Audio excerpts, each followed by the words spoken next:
우리는 마가복음 6장의 말씀을 통하여서 새 출애굽 사역자 파송이라는 주제로 이 말씀들을 살펴보고 있습니다.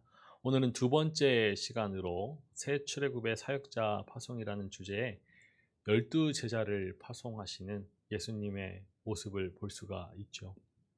오늘 우리가 보게 될 마가복음 6장 7절에서 13절의 말씀은 앞선 달라 우리가 보았던 고향에서 배척당하시는 예수님의 그 모습과도 주제적인 유사성을 가지고 있죠. 주제적으로 연관성을 가지고 있습니다. 예수님께서 고향에서 배척을 당하신 이후에 주변 마을을 둘러 돌아다니시면서 가르치셨다라고 지난 말씀이 그렇게 마무리가 되었습니다. 그것처럼 제자들 또한 여러 지역으로 보냄을 받았고 또한 냉대를 거부를 배척을 당할 것이다 라고 예고되어지기 때문이죠. 오늘 우리가 보게 될 말씀 그리고 마가복음 6장의 전체적인 그런 구조를 보게 되면은 12제자 파송으로 시작되었다가 마가복음 6장 30절의 말씀에 그 파송된 제자들이 돌아오는 귀한 보고의 말씀으로 끝납니다. 그런데 그 사이에 헤롯의 반응 그리고 세례 요한의 죽음의 이야기가 이렇게 제자들의 파송과 복귀라는 그 주제 사이에 끼어져 있는 것을 보게 되지요. 제자들의 파송은 헤롯의 반응을 이끌어냈고 이런 헤롯의 반응은 이미 과거의 일이었던 세례 요한의 죽음의 이야기를 끄집어내게 됩니다. 이렇듯이 이야기는 또 다른 이야기를 낳고 그 다른 이야기는 다시 또 하나의 이야기를 다른 이야기를 낳다가 다시 처음의 이야기로 돌아오는 그 구조로 오늘 우리가 보게 될 첫 번째 사역자들의 파송, 12제자의 파송이라는 그 주제로 시작하는 마가복음 6장 7절에서 30절의 이야기가 그렇게 시작되는 것을 우리가 볼 수 있죠. 12제자 파송과 이 12제자들의 복귀 이야기에 둘러싸여져 있는 세례 요한의 죽음의 이야기, 세례 요한이 처형당한 그 이야기는 파송하신 제자들을 파송하고 있는 파송자이신 예수님 그리고 파송받은 제자들 그들에게 닥칠 운명이 어떠해야 하는지를 예측하게 내다보게 하지요. 예수님은 세례 요한을 뒤따르는 자였고 제자들은 이 세례 요한을 뒤따르는 예수님을 뒤따르는 자들이기 때문에 그러한 운명을 우리가 볼 수 있게 되는 것입니다. 오늘 우리는 이 이야기의 구조 가운데서 마가복음 6장 7절에서 30절 그 사이 가운데서 첫 번째가 되는 새 출애굽 사역자 파송, 12제자를 파송하는 그 이야기를 살펴보고자 합니다. 예수님께서 고향에서 배척을 당하시니까 제자들을 파송하셔서 사역을 하시죠. 그 12를 가까이 부르시고 보내시는 모습을 오늘 말씀 처음에서 기록하고 있습니다. 우리 6장 7절의 말씀을 함께 읽겠습니다. 12제자를 부르사 둘씩 보내시며 더러운 귀신을 제어하는 권능을 주시고 열둘은 이미 예수님을 따르는 많은 무리들 가운데서 특별하게 열둘을 따로 임명한 그런 그룹이지요. 이들은 하나님 나라의 비밀을 받은 자들, 비유의 말씀에서 하나님 나라의 비밀을 받은 자들이었고 그들이 가지고 있는 특별한 위치는 모두가 다 공감할 만한 것이었습니다. 그들이 그렇게 예수님으로 인하여서 처음으로 임명된 이후에 줄곧 그들은 예수님 주위에 앉아 있었습니다. 앉아 있는 자들로 묘사되었고 또는 제자들이란 그 이름으로 예수님의 가르침을 듣고 예수님에 의해서 주도되었던 여러 사건들을 보았죠. 참여했었습니다. 그런데 이제 예수님은 그들을 가까이 부르시고 그리고 처음 그들을 세우실 때 임명하실 때 주어졌던 그 임무를 수행하도록 파송하시는 것입니다. 지금까지가 일종의 실습의 그런 기간이었다라면 견습의 기간이었다라면 이제 비로소 실전이 시작되는 것이죠. 그런데 우리가 파송이 파송이 예수님께서 고향에서 그 나사렛에서 배척받은 이후에 직후에 이루어진다라는 그 점에서 이 이야기가 열두 제자를 새 출애굽 사역자로 파송하는 이 이야기가 가지고 있는 그러한 역설적인 의미를 한번 보아야 하지요. 배척이 확증된 이후에 파송이 이루어지고 있기 때문입니다. 파송이라는 말이 파송이라는 말이 준비하여서 보낸다라는 뜻인데 사실 제자들은 준비가 잘 되어 있지 않았습니다. 그래서 예수님께서 먼저 앞선 단락에서 고향으로 데려가셔서 앞으로 이 제자들에게 펼쳐질 그런 복음 전도자로서의 삶을 경험케 하죠. 예수님께서 고향에서 배척받는 그런 선지자의 운명, 선지자의 그 운명을 비켜갈 수 없으셨던 것처럼 제자들 역시 앞으로 그들의 삶 가운데서 그들을 파송하신 예수님, 그 예수님이 직면한 현실이 제자들에게도 펼쳐질 것이다. 그 운명을 비켜갈 수 없을 것이다. 라는 것을 분명히 보여주십니다. 하지만 예수님께서는 그러한 장애물을 억지로 제거하면서 나아가신 분이 아니시지요. 결코 포기하지 아니하시지만 그 장애물을 결코 제거해서 나아가신 분은 아닙니다. 오히려 다른 지역으로 가서 사역하시면서 제자들까지도 파송하여서 더욱더 활발하게 사역을 진행하시는 것을 오늘 우리가 보게 되는 것입니다. 예수님은 이 제자들을 둘씩 짝을 이루어서 보내셨습니다. 이렇게 짝을 지어서 보내신 이유, 그것은 우리가 이 제자들로 하여금 선포되어지는 그 복음의 메시지를 통해서 그 메시지를 듣는 이들이 유대인들이다. 유대인들이다 라고 하였을 때 둘씩 짝지어 보낸 이유를 알 수 있습니다. 유대법에서 어떠한 증언은 그 증언의 신빙성을 얻으려면은 한 사람 이상의 지지자가 있어야 합니다.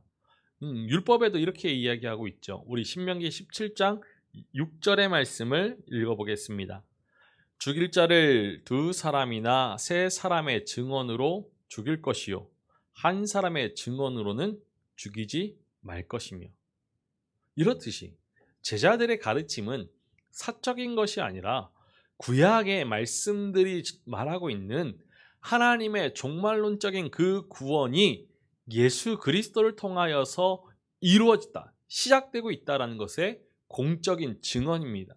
그러니까 이 공적인 증언의 신빙성을 얻기 위해서는 둘씩 두 사람이 함께 감을 통하여서 그 증언의 신빙성을 가져야 하는 것이죠. 이것이 바로 예수님께서 제자들을 둘씩 짝지어 보내신 이유인 것입니다. 제자들의 파송은 예수님에 의해서 길을 나서는 것으로 표현되죠. 마가복음 6장 8절의 말씀을 읽어보겠습니다.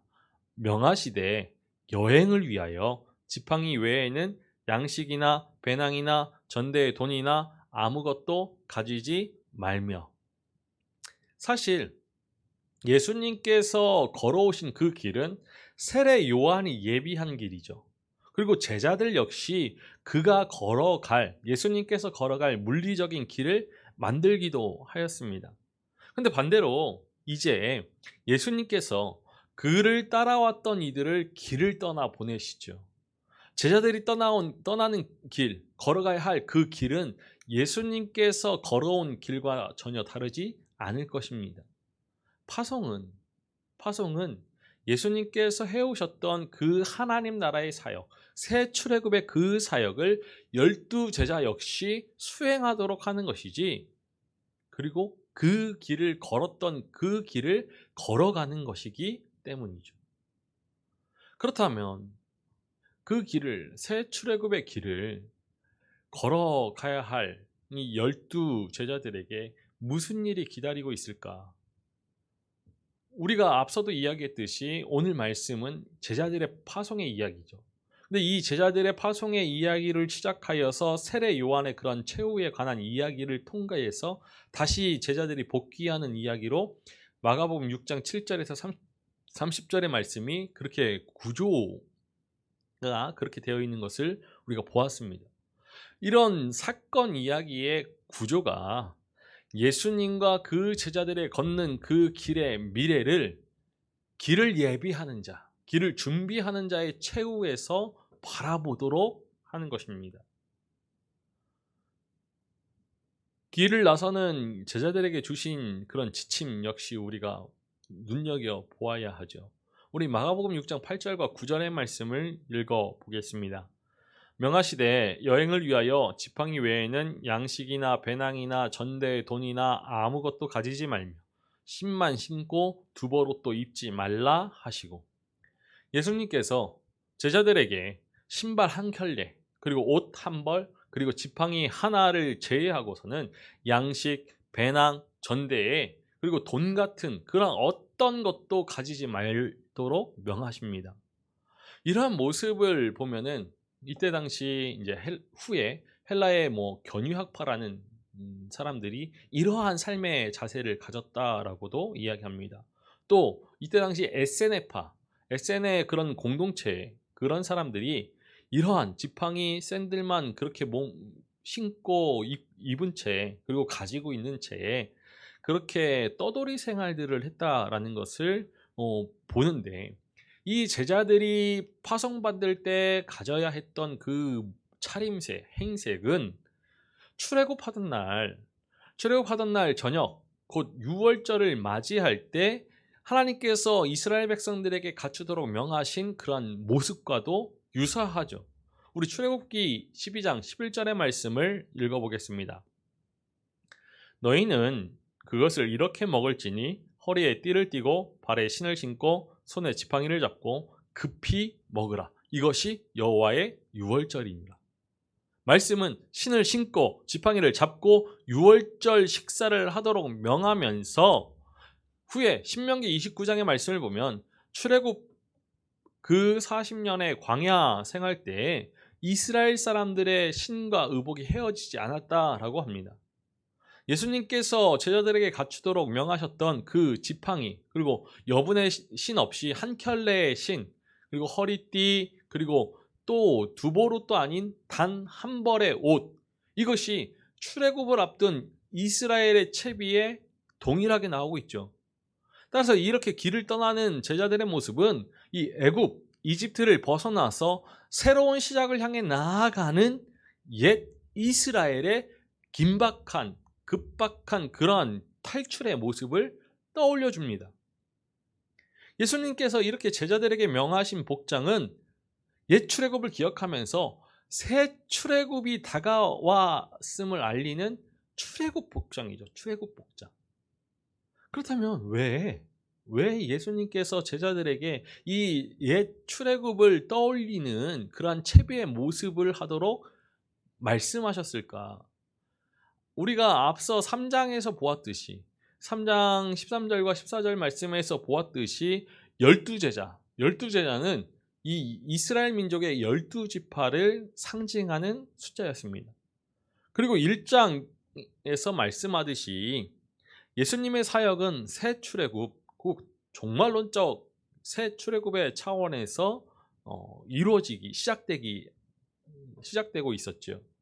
그러니까 예수님은 제자들이 말로만이 아니라 그들이 가지고 있는 옷차림, 그들이 가지고 있는 행동 양식을 통해서 예수님을 통해서 시작된 그런 종말론적인 새 출애굽, 하나님 나라의 도래를 유대인들에게 유대 세계에서 증거하도록 명하신 것입니다. 그들이 하는 축기, 그리고 그들이 하는 치료뿐만이 아니라 그런 사역뿐만이 아니라 그들이 보이고 있는 행동의 양식들, 옷차림 역시 새 출애굽의 메시지가 되도록 하신 것이죠. 이러한 차림에 대해서 좀 더 현실적인 설명을 해 본다라면은 가장 필수적인 양식, 그리고 돈, 가방, 이런 전대, 이런 것들을 소유하지 말도록 한 것은 당시 부유한 자들의 옷차림이었던 두벌 옷을 입는다는 것은 부유한 모습이었습니다. 이 두벌 옷을 겹쳐 입도록 금지하신 것, 그것은 그들이 만나는 사람들로 하여금 지금 이 시대를, 현 세대의 삶을 살아감에 있어서 만족하는 그런 삶을 회개하고서 하나님 나라의 그 통치, 하나님의 통치에 온전한 신뢰와 온전한 헌신을 촉구하는 삶의 상징적인 방식이었죠. 광야 그 40년의 인생을 유랑을 인도하셨던 책임지셨던 하나님께서 이제 새 출애굽을 일으키고 계실 때 그 삶의 걱정, 염려, 두려움 이런 모든 것들을 다 내려놓고 온전히 하나님만을 신뢰함으로 하나님께서 책임져 주신다는 그 사실을 믿음으로 새 출애굽에 참여하도록 그 출애굽의 복장을 통하여서 메시지를 던지고자 한 것입니다. 우리 마가복음 6장 10절의 말씀을 읽어보겠습니다. 또 이르시되 어디서든지 누구의 집에 들어가거든 그곳을 떠나기까지 거기 유하라. 예수님은 복음을 전하는 자가 한 집에 들어가면은 그 마을에 있는 한 그곳에 머물러야 한다라고 말씀하시죠. 한 집에 유한다라는 것은요, 제자들이 그 집보다 더 나은, 더 좋은, 더 많은 필요를 채우고자 여러 집들을, 더 좋은 집들을 돌아다니는 것을 금지하신 것입니다. 그렇게 더 많은 것들, 더 좋은 것들, 더 편한 것들을 바라면서 거린처럼 다니는 것을 금지하신 것이죠. 더 좋은 형편으로, 더 좋은 상황으로, 더 부유한 집으로 옮겨가면서 그들이 편안함, 육신의 편안함을 추구한다라면은 그들이 선포하는, 그들이 전하는 그 복음의 내용과 맞지 않기 때문입니다. 이처럼 복음을 전하는 자는 단지 언어만이 아니라 그의 복장, 그의 사역, 그의 삶의 모습이 복음을 나타내는, 복음을 반영하는 것이어야 했던 것이죠. 우리 6장 11절의 말씀을 읽어보겠습니다. 어느 곳에서든지 너희를 영접하지 아니하고 너희 말을 듣지도 아니하거든 거기서 나갈 때에 발 아래 먼지를 떨어버려 그들에게 증거를 삼으라 하시니. 만약에 들어가는 곳에 환영하지 않는 사람이 있을 때에는 그곳을 떠나라고 명하십니다. 예수님 역시 이 이방 지역에, 거라사 지역에, 데가볼리 지역에서 배척을 거부당하셨고 고향 사람들에게 거절당하셨죠. 거부당하셨습니다. 그때 그곳에서 더 이상 머무르지 않고 떠나서 다른 지역으로 가셨지요. 이렇듯이 제자들 역시 하나님 나라를 선포하는 자이기에 하나님 나라를 강요하는 자가 아니라 선포하는 자이기 때문에 거부하면, 배척당하면 그곳을 떠나서 다른 곳으로 가라는 것입니다. 떠나야 할 때 행해야 할 구체적인 행동까지도 예수님은 가르쳐 주시죠. 복음을 전하는 자를 받아들이지도 않고 복음을 받아들이지 않는 곳에서 떠날 때 발 아래 먼지를 떨어버려라 라고 말씀하십니다. 이렇게 신발에 먼지를 떨쳐버리는 행위, 이것은 책임을 떨쳐버리거나 또는 저주를 선언하는 행위라고 볼 필요는 없을 것 같습니다. 미시나에 보면은 이방 지역으로부터 온 흙, 그것은 무덤에 비유될 정도로 부정한 것이라고 유대인들은 믿었습니다. 그래서 이방 지역을 방문하고 돌아온 유대인들은 종종 그 발에서 먼지를 떨어냈죠. 이런 발에서 먼지를 떨어내는 행위가 이러한 정결법과는 상관이 없다라고 여겨지면서 심판 선언의 맥락에서 이렇게 발에서 먼지를 떨어내는 행위를 하기도 하였습니다. 느헤미야는 이스라엘 회중 앞에서 그의 옷을 터는 그 행위를 펼쳐 보이면서 가난한 자들을 구조적으로 착취하는 그러한 관습들을 개혁하려는 느헤미야의 그 법을 따르지 않는 자는 하나님이 이렇게 털어버리실 것이다라고 선언하죠. 느헤미야 5장 13절의 말씀을 읽어보겠습니다. 내가 옷자락을 털며 이르기를 이 말대로 행하지 아니하는 자는 모두 하나님이 또한 이와 같이 그 집과 산업에서 털어버리실지니 그는 곧 이렇게 털려서 빈손이 될지로다 하매 회중이 다 아멘하고 여호와를 찬송하고 백성들이 그 말한 대로 행하였느니라. 이렇게 터는 행위, 발에서 먼지를 터는 행위는 심판 선언의 맥락에서 행해지기도 했습니다. 이 파송받은 제자들이 가야 할 곳이 이방 지역은 아니었을 것입니다. 그러한 맥락 언급은 없었지요. 예수님이 이렇게 발에서 먼지를 떨쳐내라라고 명하신 것은 제자들의 가르침을 따라서 복음을 받아들이는 자는 참 이스라엘이며, 그것을 거부하는 자, 그것은 이방인의 운명에 들어갈 그러한 심판 선언을 상징적으로 그런 행위로 보여주는 것이죠. 이방의 흙이 묻어서 부정하다 하여서 떨쳐내듯이 그들은 이방인들과 같이 떨쳐내어져서 심판을 당할 것이다 라고 선언하는 그런 상징적인 행위라고 볼 수 있는 것입니다. 복음을 받아들이지 않으면 당신과 나는 아무런 상관이 없습니다. 당신 앞에는 심판만이 있을 뿐입니다 라고 심판을 선언하는 행위죠. 발에서 먼지를 떨어내는 그런 행위들, 그리고 제자들의 그 말을 배척하는 그러한 그들을 향한 증거의 차원에서 발에서 먼지를 떨쳐버려라 라고 예수님께서 명하신 것으로도 이해할 수 있습니다. 증거. 마가복음 6장 11절 말씀에 발 아래 먼지를 떨어버려 그들에게 증거를 삼으라 라고 하셨습니다. 증거. 법적인 용어인 이 증거는 예수님의 선포가 하나님 나라의 성격을 가지고 있기 때문에, 종말론적인 하나님 나라의 성격을 가지고 있기 때문에 종말의 그 완성의 때 심판을 맥락으로 하고 있죠. 그러니까 환영받지 못한 채 떠나가는 그 제자들이 그들의 발에서 먼지를 떨쳐버리는 행위는 복음을 거부한 자가, 복음을 받아들이지 못한 자가 마지막 때에 하나님의 심판을 받아야 하는 그 하나님의 심판을 증거하는 행위라는 것입니다. 너희는 이제 참 이스라엘이 아니라 이방인의 운명, 심판받을 운명으로 가는 것이, 그것을 행동적으로 발에서 먼지를 떨쳐버리는 그 상징적인 행동으로 심판을 선언해 주는 것이죠. 그것을 증거하는 행위가 바로 발에서 먼지를 떨쳐버리는 행위였습니다. 단지 유대인이라고 해서 그런 민족적인 그런 의식으로 인하여서 정결함이 보장되는 것은 아니었습니다. 예수 그리스도의 복음, 새 출애굽의 소식을 받아들이지 않는 사람은 유대인이라 하여도 불결할 것이고 이방인과 다름없는 운명을 맞이하게 되는 것이죠. 예수님께서 이 제자들을 보내실 때 제자들에게 더러운 귀신, 그 더러운 귀신을 몰아낼 수 있는 권한을 주셨는데, 축귀의 대상이 더러운 귀신이라는 점, 이것은 그 제자들을 세우실 때 귀신을 쫓는 권능도 가지게 하셨다라는 그 말씀과 조금 차이가 있죠.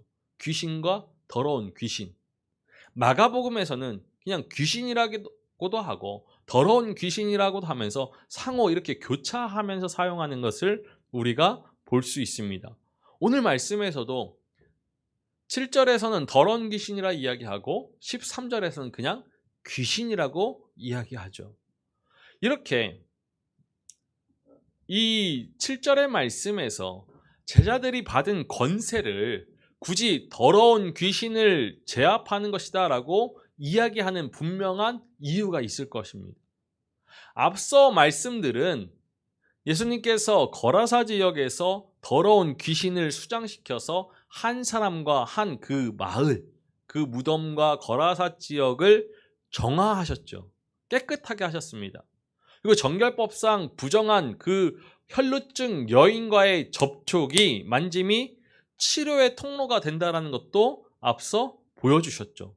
또 야이로의 딸, 그 딸이 죽어서 부정하게 된 시체, 그 시체를 잡으실 때에도 이 부정의 감염, 부정이 예수님께로 옮겨오는 것이 아니라 오히려 생명을 주시는 정결의 전염, 정결의 오염이 일어났죠.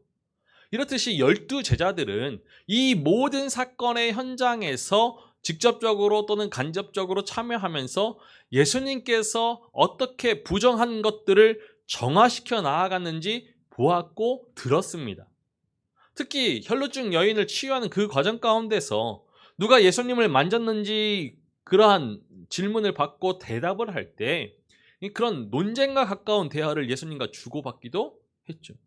이렇게 논쟁에 참여한 제자들을 파송 직전에 이미 예수님은 이 부정한 것을 거룩하게 하시는 그런 능력이 있다. 정결의 능력이 있다라는 것이 생생한 기억으로 남았을 것입니다. 그러면 이 파송 받을 때 더러운 귀신을 제압하는 그 권세를 받았다. 이것은 제자들이 가진 권세는 예수님의 권세. 그리고 그들 역시 그 권세를 수행할 수 있도록 파송받는다라는 사실을 일깨워 주는 것이죠. 더러운 귀신을 제압하는 것, 더러운 귀신을 내쫓는 것, 이것은 새 출애굽의 표적입니다. 스가랴 13장의 말씀에서 하나님께서 더러운 귀신을 이 땅에서 떠나게 할 날에 대해서 언급해 주죠. 이 구원의 때가 바로 지금 도래한 것입니다. 더불어서 더러운 귀신을 제압하는 그 권세를 받은 제자들이 선포해야 할 그 선포의 메시지, 그것은 지금까지 예수님께서 해오셨던 것처럼 더러운 귀신에게 명령하여서 쫓아내기도 하고 또 부정한 자들의 그 손을 잡을 뿐만 아니라 그들에 의해서 잡히기도 하는 그런 치료의 사역을 할 것이라는 것을 알려주죠. 파송된 12 제자들은 귀신을 쫓아내고 병자를 고치는 사역을 합니다. 우리 13절의 말씀을 읽어보겠습니다. 많은 귀신을 쫓아내며 많은 병자에게 기름을 발라 고치더라. 이렇게 제자들은 예수님께서 명하신 대로 축기를 행하고 더불어 기름을 바르면서 병 치유까지도 행합니다. 기름을 발라서 병을 치유하는 것, 이것은 마가복음에서 예수님께서 손을 대시면서 그 치유를 진행하신 것을 볼 때 매우 이례적인 것입니다. 기름을 바른 일. 사실 유대 사회에서 이렇게 기름을 바른다라는 것은 치유의 과정이었습니다. 우리 이사야 1장 6절의 말씀을 보겠습니다. 발바닥에서 머리까지 성한 곳이 없이 상한 것과 터진 것과 새로 맞은 흔적뿐이거늘 그것을 짜며 싸매며 기름으로 부드럽게 함을 받지 못하였도다. 누가복음 10장 34절의 말씀도 보겠습니다. 가까이 가서 기름과 포도주를 그 상처에 붓고 싸매고 자기 짐승에 태워 주막으로 데리고 가서 돌보아 주니라.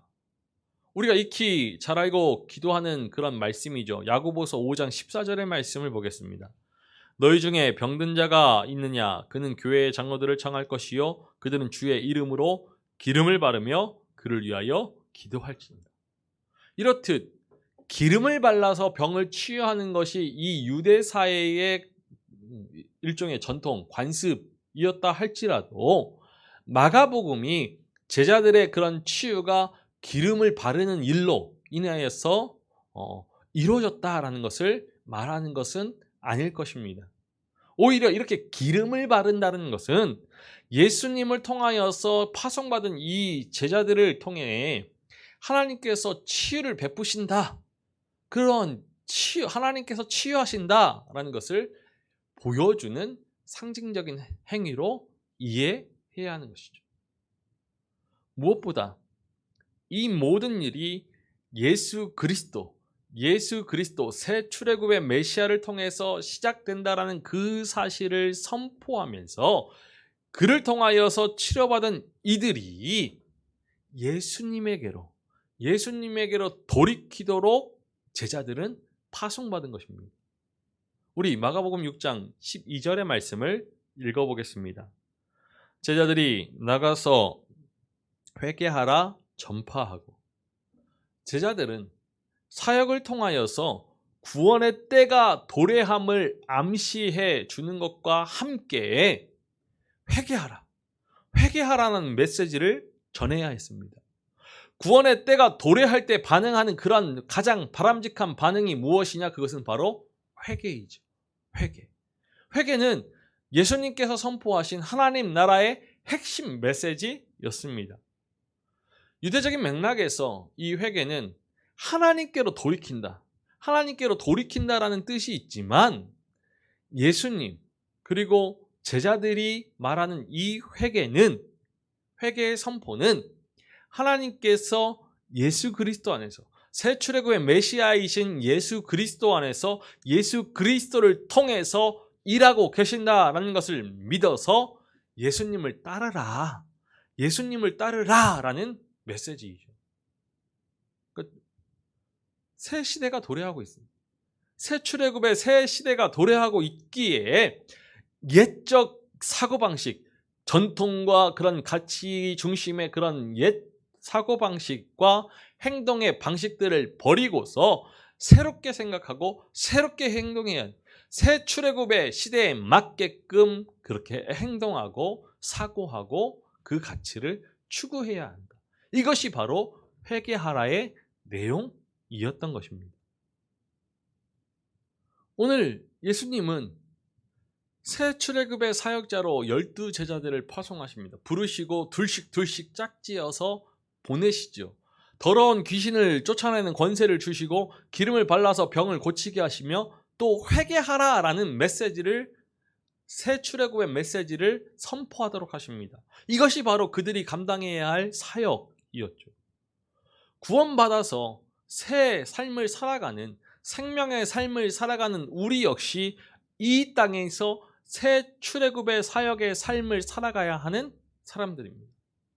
아버지께서 나를 보내신 것 같이 나도 너희를 보내노라 라고 말씀하시면서 제자들을 보내신 예수님께서 우리 역시 가라 명하시죠. 보내신다 말씀하십니다. 이 일을 위하여서 새 출애굽의 사역을 위하여서 제자들을 보내셨고 우리 또한 지금 이 시간 이 삶의 자리에서 그 삶으로 나아가도록 요청받고 있는 것이죠. 우리의 삶의 원리가 여기에 있어야 합니다. 새 출애굽의 사역자로 살아가는 믿음의 삶, 그 차림과 행색과 그 언어들 그리고 그 삶의 모습들을 통하여서 예수 그리스도께서 메시아이심을 그리스도이심을 증거하는 삶을 살아야죠.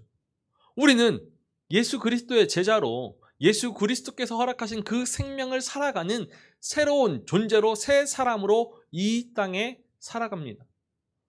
예수님을 통하여서 하나님을 볼 수 있는 것처럼 우리를 통하여서 예수 그리스도를 세상이 바라볼 수 있도록 우리의 삶을 믿음을 살아내야 하는 것이죠. 파송받는 제자들의 그런 행색, 차림새까지 하나하나 다 일러주신 예수님, 종말론적인 새 출애굽의 그 긴박성을 우리 역시 또한 깨닫고서 우리의 언어만이 아니라 삶의 작은 모습까지도 복음에 합당한 그러한 삶으로 바꿔내야 합니다. 새 출애굽의 복음 앞에서 이 메시지 앞에서 세상의 가치, 세상의 이념, 세상의 정신, 세상의 그런 자세와 태도들을 지향하는 것이 아니라 그 모든 것을 과감하게 벗어버리고서 우리의 삶의 방향을 예수 그리스도께로 돌이키고서 복음의 가치로 우리의 삶을 재편하여서 제자의 삶을 살아가는 그 믿음을 통하여서 새 출애굽의 복음을 증거해야 하는 것이죠. 오늘 이 말씀을 통하여서 우리의 삶을 돌아보아야 합니다. 우리는 과연 새 출애굽의 그 은혜를 힘입고서 새 출애굽을 이뤄내는 이 땅에서 지금 이 시간에 새 출애굽을 일궈내는 그러한 믿음의 삶을 살고 있는지 살펴야죠. 그리고 우리의 삶을 새 출애굽의 메시지로 재편해야 합니다. 복음으로 우리의 삶을 재편하여서 우리를 부르신, 우리를 이 땅에 보내신 예수님의, 주님의 그 뜻에 합당한 믿음의 삶을 살아내야 하는 것이죠. 오늘도 우리 주님께서 우리를 세상 가운데 보내십니다. 가정과 일터와 또한 사업의 지경, 학업의 그 지경 가운데서 새 출애굽의 사역자로 우리를 파송하십니다. 우리가 능력이 있어서가 아니라, 우리가 모든 것을 갖춰서가 아니라 우리 주 예수 그리스도께서 함께 하심으로 그 권세를, 그 능력을 행할 수 있도록 보내시죠. 그 보내심 앞에 우리의 믿음을 내어드려서 우리 예수 그리스도의 그 생명의 길을, 새 출애굽의 그 역사를 이뤄 나아갈 수 있는 우리이기를 소망합니다. 우리 모두가 새 출애굽의 사역자로 파송받아서 각자의 삶의 자리에서 새 출애굽의 역사를, 하나님의 나라를 읽어가는 모두이기를 간절히 소망합니다. 기도하시겠습니다. 살아계셔서 찬양받으시기 합당하신 아버지 하나님, 우리를 위하여 이 땅에 우리 주 예수 그리스도를 보내어 주시고 억압받고 억눌리고 핍박받고 고통당하던 우리의 인생을 자유케 하시고 해방케 하셔서 새 출애굽의 백성으로 살아가게 하셨음에 감사를 드립니다. 우리의 구원의 주가 되시는 우리 주 예수 그리스도를 통하여서 이 은혜를 누릴 때 우리 모두가 새 출애굽의 사역자로 서게 하여 주옵소서. 아버지께서 나를 보낸 것 같이 나도 너희를 보내노라 라고 말씀하시는 그 주님의 음성을 듣고 우리의 삶을 통하여서, 우리의 입술을 통하여서, 작은 모습을 통하여서 이 땅에 오신 구원의 주 예수 그리스도를 증거할 수 있는 믿음 되게 하여 주옵소서.